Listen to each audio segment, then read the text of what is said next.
অসম লেখিকা সমাজ কামৰূপ জিলা সমিতিৰ বৰ্ষপূৰ্তি অনুষ্ঠানটি দেওবাৰে ৰঙিয়াত উদযাপন কৰা হয়। চেপ্টি স্থিত জলসিঞ্চন বিভাগৰ পৰিদৰ্শন বংগলাত দিনজোৰা কাৰ্যসূচীৰে উদযাপন কৰা হয় অনুষ্ঠানটি। সংগঠনটোৰ কামৰূপ জিলা সমিতিৰ সভাপতি সবিতা বৰ্মন মজুমদাৰে পতাকা উত্তোলনেৰে শুভাৰম্ভ কৰা অনুষ্ঠানৰ কাৰ্যসূচীৰ অংশৰূপে অনুষ্ঠিত কৰা হয় সাধাৰণ সভা। অসম লেখিকা সমাজৰ সভাপতি পদুমী গগৈৰ সভাপতিত্বত অনুষ্ঠিত সভাত উপস্থিত থাকে সমাজ ৰত্ন দিনমণি ভাণ্ডাৰ কায়স্থ, অৱসৰপ্ৰাপ্ত অধ্যাপক প্ৰবীণ কলিতা, ৰঙিয়া মহকুমাৰ মহকুমাধিপতি দেৱাশিষ গোস্বামী, বিশিষ্ট পৰিচালক পংকজ পল্লৱ শৰ্মা প্ৰমুখ্যে কেইবাগৰাকী বিশিষ্ট ব্যক্তি। নাৰীৰ অধিকাৰ আৰু উত্তৰণ তথা লেখিকা সমাজে সমাজৰ প্ৰতি আগবঢ়াই অহা অৱদানৰ বিষয়ে বহুমূলীয়া ভাষণ ৰাখে বিশিষ্ট ব্যক্তিসকলে। আনহাতে উক্ত সভাতে স্মৃতি গ্ৰন্থ জিকেৰিৰ লগতে গল্পৰ আৰে আৰে শীৰ্ষক গ্ৰন্থৰো উন্মোচন কৰা হয়। সভাত পৰিৱেশন কৰা সত্ৰীয়া নৃত্য, বিহু নৃত্যকে ধৰি বিভিন্ন সাংস্কৃতিক কাৰ্যসূচীয়ে সমবেত লোকসকলক আপ্লুত কৰে। অসম লেখিকা সমাজৰ অন্তৰ্গত কামৰূপ জিলা লেখিকা সমাজৰ প্ৰথম বৰ্ষপূৰ্তি অনুষ্ঠান।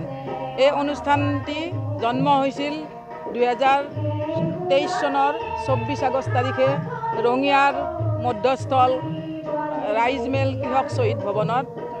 আৰু জন্ম প্ৰথম বছৰটোতে আমি কামৰূপ জিলা লেখিকা সমাজে বিভিন্ন কাৰ্যসূচী পালন কৰি আহিছোঁ। কেন্দ্ৰৰ অসম লেখিকা সমাজৰ সভাপতি তথা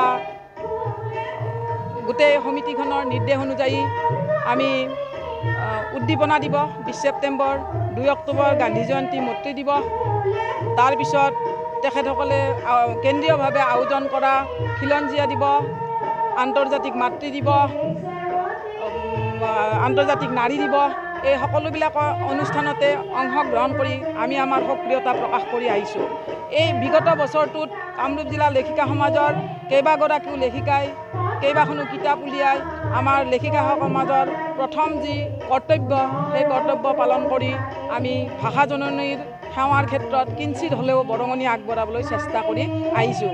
কামৰূপ জিলা লেখিকা সমাজে অসম লেখিকা সমাজৰ যি মূল মন্ত্ৰ সত্য বৌদ্ধিক অন্বেষণ, সেই সত্য বৌদ্ধিক অন্বেষণৰ উদ্দেশ্য আগত ৰাখি আমাৰ ইতিমধ্যে যদিও ৰঙিয়াত বহু অনুষ্ঠান প্ৰতিষ্ঠানে স্বমহিমাৰে মহিমামণ্ডিত হৈ উঠিছে, তথাপি সেই অনুষ্ঠানসমূহে যিসকল মহিলাক সামৰি ল'ব পৰা নাই, সেইসকল মহিলাৰ বহুত প্ৰতিভা আছে। সেই প্ৰতিভাবিলাক বিকাশৰ কাৰণে, প্ৰকাশৰ কাৰণে, তেখেতসকলক এখন মঞ্চ দিয়াৰ কাৰণে কামৰূপ জিলা লেখিকা সমাজে অসম লেখিকা সমাজৰ অন্তৰ্গত হৈ সেই সত্য বৌদ্ধিক অন্বেষণৰ উদ্দেশ্য আগত ৰাখিয়ে তেখেতসকলক উলিয়াই অনাৰ কাৰণে আমাৰ কামৰূপ জিলা লেখিকা সমাজ জন্ম হৈছিল।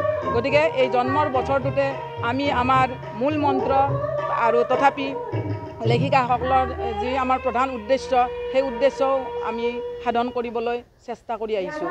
গতিকে আমাৰ এই লেখিকা অকল লেখিকা বুলিয়ে কথা নহয়, সমাজৰ যিখিনি অৱহেলিত অনাদৃত আমাৰ মহিলা আছে, তেখেতসকল কোনোবা হ'ব পাৰে শিল্পী, কোনোবা হ'ব পাৰে কলাকুশলী, কোনোবা হ'ব পাৰে নৃত্যপটীয়সী, কোনোবা হ'ব পাৰে গায়িকা। গতিকে সকলোকে উলিয়াই আনি আমি এখন সমন্বয়ৰে এখন সমাজ প্ৰতিষ্ঠা কৰাৰ কাৰণে সদায় চেষ্টা কৰি আহিছোঁ। ৰঙিয়াৰ পৰা আইনাল হুছেইনৰ ৰিপৰ্ট, অসম আদিত্য।